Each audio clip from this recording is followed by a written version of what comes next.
आज के लिए हमारा टॉपिक है virtual derivation.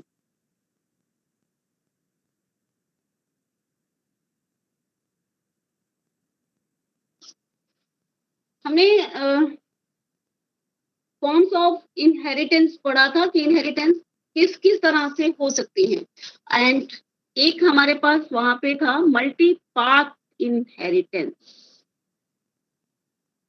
Multi path inheritance के अंदर हमारे पास क्या होता है, हम एक क्लास के अंदर इनहेरिट करते हैं दो बेस क्लासेस से। So here we have two base classes for a class, suppose D, and the base classes are B and C. और ये B और C ये भी इनहेरिट करते हैं एक common class features.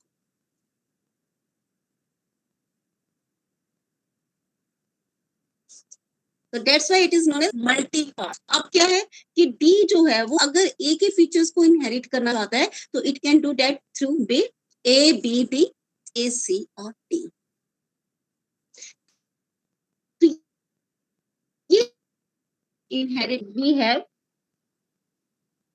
two base classes for D, और ये जो बेस क्लासेस दो हैं, इन बेस क्लासेस के लिए एक कॉमन बेस क्लास था A। तो A के अंदर अगर सपोज कोई फंक्शन है एफ एन, तो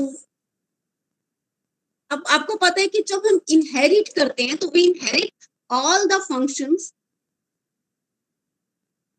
and data in public and protected section.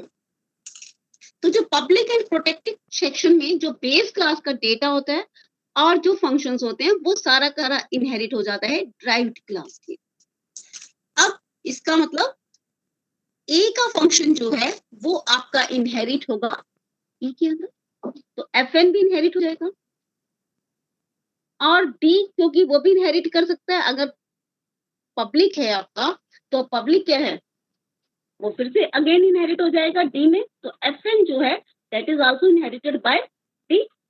इस तरह से भी दूसरा तरीका आपका क्या, दूसरा पाथ कौन सा बनता है, ए से आएगा सी में और सी से भी फिर डी में आ सकता है। तो इस तरह से जो एफ एन है उसकी आप दो कॉपीज को इनहेरिट कर लेते हैं, one copy by B and another is by C. तो यहाँ पर हमें कुछ कंफ्यूजन, कुछ प्रॉब्लम्स हो सकती है। कैसे, देखिए आपको पता है कि whenever we create any object of a class, किसी भी क्लास के लिए हम ऑब्जेक्ट्स क्रिएट करते हैं तो it automatically creates the object of its base class. तो डी के लिए अगर हमने ऑब्जेक्ट क्रिएट किया तो ऑटोमेटिकली बी के लिए भी ऑब्जेक्ट क्रिएट हो जाएगा। जब बी के लिए ऑब्जेक्ट क्रिएट होगा तो ऑटोमेटिकली ए के लिए भी ऑब्जेक्ट क्रिएट हो जाएगा। सेम वे डी के लिए ऑब्जेक्ट क्रिएट करते हैं, यानी आपने डी1 कोई ऑब्जेक्ट क्रिएट कर दिया है इसका मेन के, तो ऑटोमेटिकली सी के लिए भी कंपाइलर एक करेगा और सी के थ्रू एक ए का ऑब्जेक्ट क्रिएट हो जाएगा। तो इस तरह से ए के दो ऑब्जेक्ट्स क्रिएट होंगे या दो कॉपीज क्रिएट हो जाएंगे, और दोनों में any function of the base classes by the object of derived class. So object of derived class can call any function of the base classes. तो fn जो है इसको d1 कॉल कर सकता है, ठीक है, हमने कॉल कर लिया fn। अब जब हमने fn को कॉल कर लिया d1 के थ्रू, कैसे कॉल हो, यहां से कॉल हो इस पाथ के थ्रू या फिर इस पाथ के थ्रू। तो ये जो एक कंफ्यूजन है और ये जो प्रॉब्लम है ये आपकी, तो इस प्रॉब्लम को कैसे सॉल्व किया जाए, बिकॉज दो कॉपी होने की वजह से हो सकता है उसके अंदर बी का कुछ डेटा हो, बी के थ्रू डेटा आना हो या फिर सी के थ्रू आना हो या जिस भी तरह से, तो दो कॉपीज अब क्रिएट हो गई, तो ये दो कॉपीज क्रिएट ना हो, ये सॉल्यूशन इसका हमें कुछ चाहिए, और उस प्रॉब्लम को सॉल्व करने के लिए we carry out virtual derivation.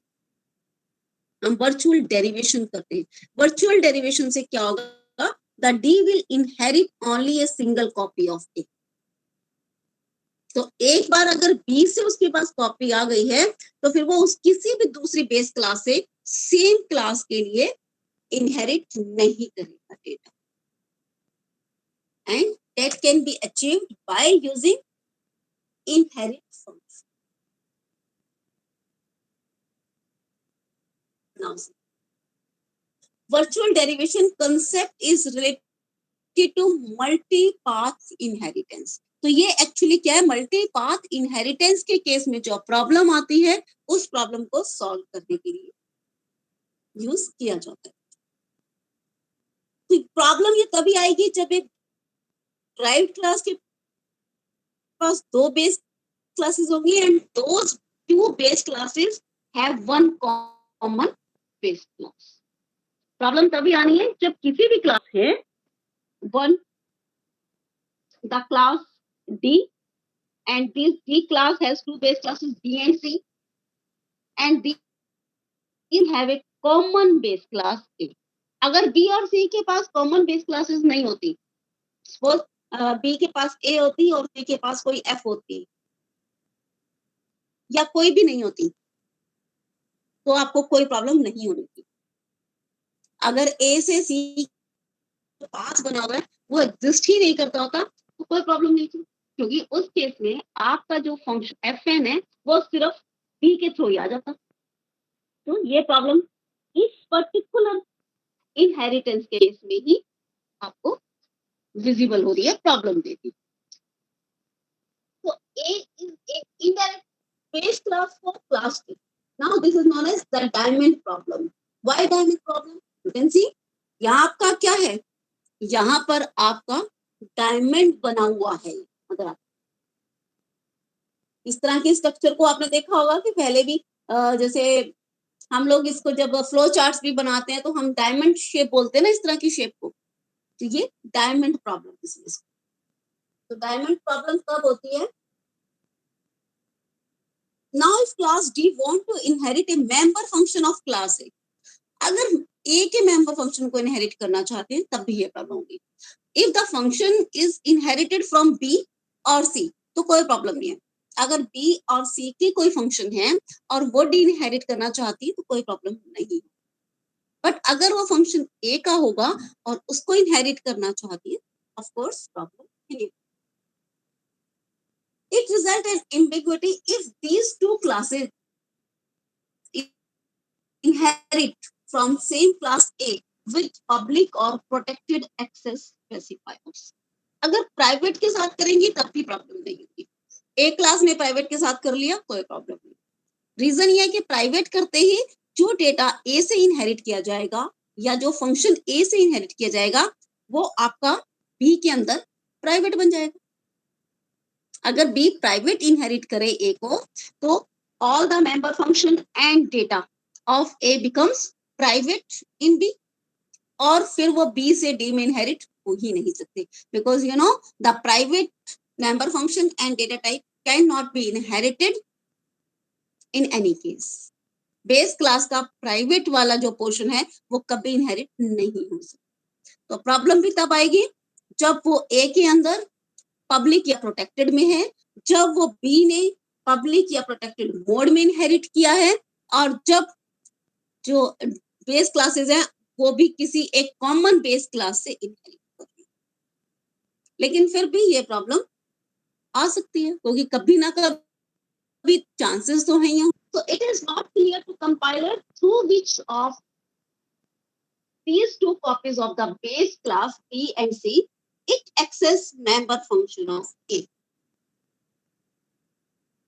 किसके थ्रू करें, B के थ्रू करें या C के थ्रू करें?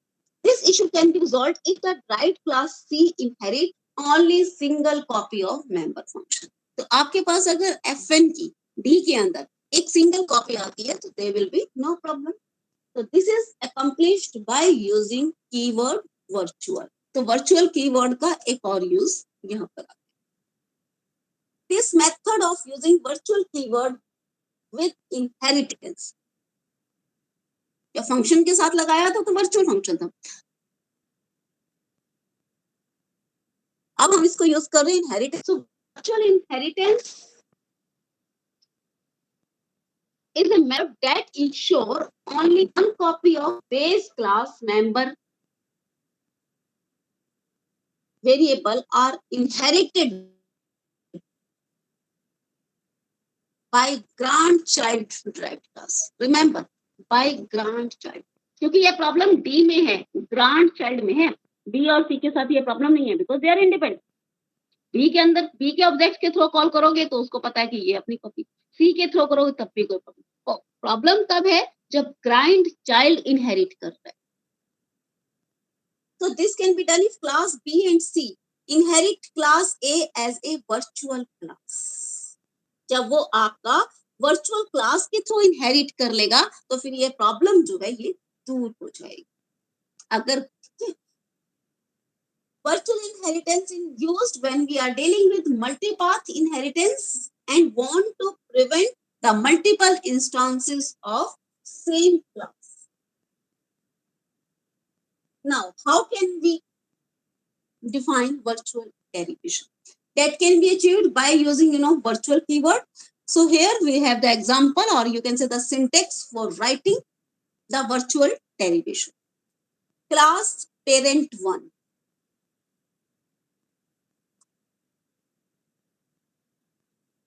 Public virtual grandparent. Actually, in this case, we can say the B and C are parent classes, D is child class, and A is grandparent. Okay, or you can say it's parent, child, and grandchild. It's up to you. तो हमने इनको parents मान लिया, इसको child मान लिया और इसको ग्रांड पेरेंट मान लिया. So here A is grand parent. So you can write class parent 1 public virtual grand parent. तो क्लास पेरेंट 2 वर्चुअल पब्लिक हम कैसे कर सकते हैं?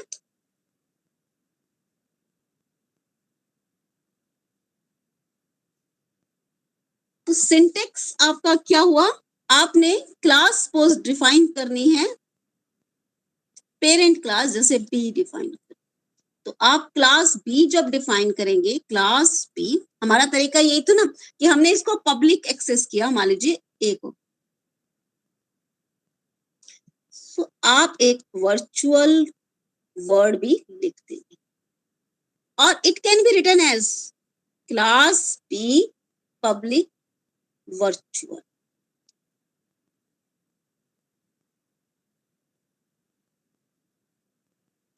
यानी कि वर्चुअल जो है पब्लिक और ए के बीच में भी लिखा जा सकता है या फिर पब्लिक ए से पहले भी लिखा जा सकता है, इसमें कोई प्रॉब्लम नहीं. तो आप वर्चुअल को किसी भी साइड लिखिए, कोई दिक्कत नहीं. ये दोनों ही सिंटेक्स जो है आपके ठीक है. तो this is the way to accomplish virtual derivation.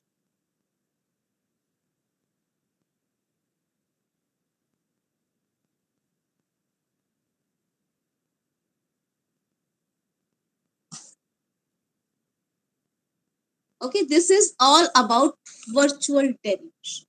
अब हम एक और कंसेप्ट थोड़ा सा डिस्कस कर लेते हैं, कंस्ट्रक्टर्स एंड वर्चुअल डेरिवेशन.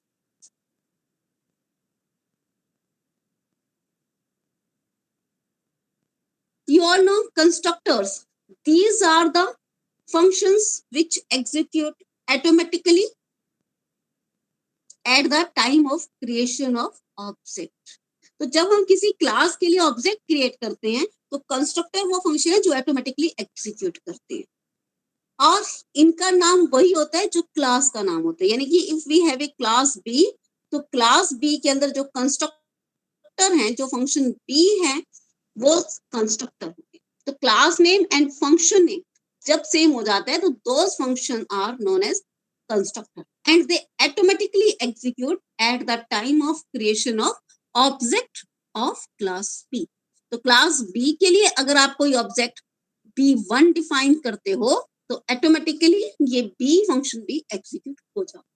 तो वो टास्क जो आपको ऑटोमेटिकली एग्जीक्यूट कराने हैं तो वो आप जो है कंस्ट्रक्टर्स के अंदर डिफाइन कर सकते हो एक्शंस। तो ये हमारा कंस्ट्रक्टर का कंसेप्ट है नॉर्मल जब एक क्लास हो। अब what in case of inheritance, तो जब हम इनहेरिटेंस करते हैं तो मैं आपको बता चुकी हूँ whenever we create any object for the derived class it automatically create the object for base class. यानी डी के लिए अगर आप नॉर्मल इनहेरिटेंस भी है, सपोज हमारे पास एक बेस क्लास है A and we have a derived class B from it, तो अगर आप बी क्लास के लिए आप B1 जैसे अभी मैं बता रही हूँ, हमने एक ऑब्जेक्ट लिख लीजिए OB1, मान लीजिए बेस क्लास बी, उसके लिए OB1 जो है आपने एक ऑब्जेक्ट क्रिएट किया। तो जैसे ही आपने बी के लिए एक ऑब्जेक्ट क्रिएट किया, बी के कंस्ट्रक्टर्स आपके एग्जीक्यूट होंगे, इट्स ओके, इट्स नॉर्मल। साथ साथ जब आप बी लेते हो, एक क्लास आप होती है, तो उसके साथ हम बताते हैं कि इनहेरिट हो जाते हैं सारे के सारे ये वाले भी। आपको जब आपने ए डिफाइन किया होगा तो आपने डिफाइन बी जब डिफाइन किया तो उसके साथ आपने ए को भी साथ में लिखा। क्लास बी जब डिफाइन हुई होगी तो क्लास बी आपने पब्लिक ए लिखा होगा, तभी तो इनहेरिट हुआ, और उसके बाद आपने क्लास बी को डिफाइन किया होगा, जो भी उसके अंदर फंक्शंस होंगे, मेंबर्स, डेटा मेंबर्स हैं, वो सब आपने डिक्लेयर किए। तो इसीलिए जब बी का कोई भी ऑब्जेक्ट क्रिएट होगा तो ऑटोमेटिकली आपको ए के अगर फीचर इनहेरिट कर रहे हैं तो इसका मतलब compiler has to create object of A also. अगर ए का ऑब्जेक्ट नहीं, क्योंकि आपके जो फंक्शंस हैं और जो आपके डेटा मेंबर्स हैं they initiated at the time of creation of object. जब आप ऑब्जेक्ट्स क्रिएट करते हो तभी आपके डेटा और आपके मेंबर फंक्शन एक्टिवेट होते हैं, या वो उस वक्त उनको मेमोरी मिलती है। उससे पहले तो कुछ होती नहीं, क्योंकि क्लास एक प्रोटोटाइप है और ऑब्जेक्ट जो है वो रियल एंटिटी है जिसके पास मेमोरी होती है, जिसके लिए क्रिएट होता है, जिसके लिए वेरिएबल्स को आप स्टोर कर सकते हो जिसके अंदर। तो ऑब्जेक्ट जो है they are the instance of class. Class के टाइम पे कुछ भी नहीं होता है। तो आपको अगर कुछ स्टोर करना है या कुछ एग्जीक्यूट करना है then you have to create an object. तो अगर बी ए को इनहेरिट कर रहा है और बी का ऑब्जेक्ट क्रिएट किया जा रहा है तो ए का ऑब्जेक्ट क्रिएट करवाना जरूरी है, only then you can inherit its data and function. तो इसका मतलब क्या हुआ कि जब आपका ये क्लास बेस क्लास का ऑब्जेक्ट क्रिएट एग्जीक्यूट होगा, क्योंकि जैसे ही ए के लिए ऑब्जेक्ट बनेगा तो ऑटोमेटिकली कंस्ट्रक्टर का तो काम नहीं है कि जैसे ही ऑब्जेक्ट क्रिएट होना वो एग्जीक्यूशन में आ जाए। तो इस तरह से जब भी आप किसी ड्राइव्ड क्लास के लिए ऑब्जेक्ट क्रिएट करते हैं तो ऑटोमेटिकली बेस क्लास के लिए ऑब्जेक्ट भी क्रिएट होता है और फिर बेस क्लास के लिए कंस्ट्रक्टर्स भी एग्जीक्यूट होते हैं। अब कंस्ट्रक्टर्स जो होते हैं they can not be inherit, we cannot inherit constructors of base class in derived class. They can be called automatically when an object of derived class is created. Inherit नहीं किया जाता उनको, क्योंकि बी के अपने कंस्ट्रक्टर हो सकते हैं, ए के अपने कंस्ट्रक्टर होंगे, but whenever you create object for the derived class तो आपके जो बेस क्लास है उसके कंस्ट्रक्टर्स भी ऑटोमेटिकली कॉल कर लिए जाएंगे, एग्जीक्यूट होंगे। So when object of derived class is created, then object of its base class is also created. And during the creation of object of derived class, constructor of derived class is invoked, which automatically invoke constructor of base classes up in the hierarchy. Suppose इससे पहले आपकी एक और class होती, ये आपका था A B, और इससे पहले एक और क्लास सपोज आपकी एफ होती।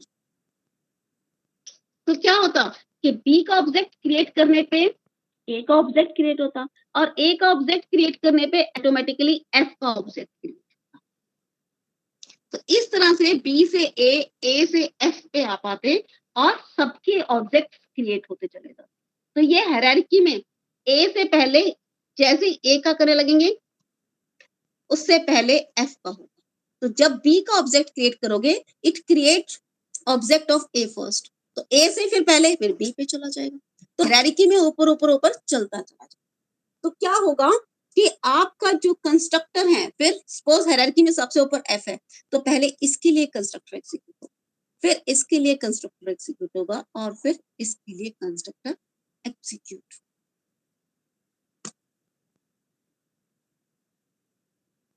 The order of execution of constructor is the order of derivation.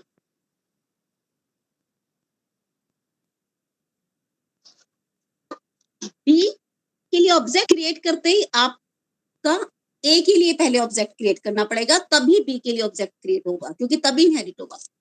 और ए के लिए ऑब्जेक्ट क्रिएट करते हैं to create an object for F. तो हायरार्की में जो अप चलते जाएंगे हम लोग, और जब लास्ट में पहुंच जाएंगे यानी कि फर्दर अब कोई और इसके ऊपर क्लास नहीं है, तो फिर इनके कंस्ट्रक्टर्स एग्जीक्यूट होना शुरू होंगे। तो पहले एफ के लिए कंस्ट्रक्टर एग्जीक्यूट होगा, फिर ए के लिए एंड फिर बी के लिए, और फिर बी के लिए आपका ऑब्जेक्ट क्रिएट होगा। तो ये हमारे जो है हायरार्की फॉलो होगी। तो होता क्या है, the order of execution of constructor is the order of derivation. So the constructor of base class is executed first, then the constructor of derived class is executed. So first we execute the constructor of the base class and then the constructor of derived class and then the constructor of next derived class. तो hierarchy जो है आपकी ऊपर से नीचे आई। तो FAB ये order जो है आपका कंस्ट्रक्शन ऑफ एग्जीक्यूशन में फॉलो हो। तो ये आपको ध्यान रखना है कि कंस्ट्रक्टर जो है वो हमारे अलग order. So there is only a single instance of a virtual base class that is shared by multiple classes that inherit from it. The constructor of for a virtual base class is not called by the class that inherit from it.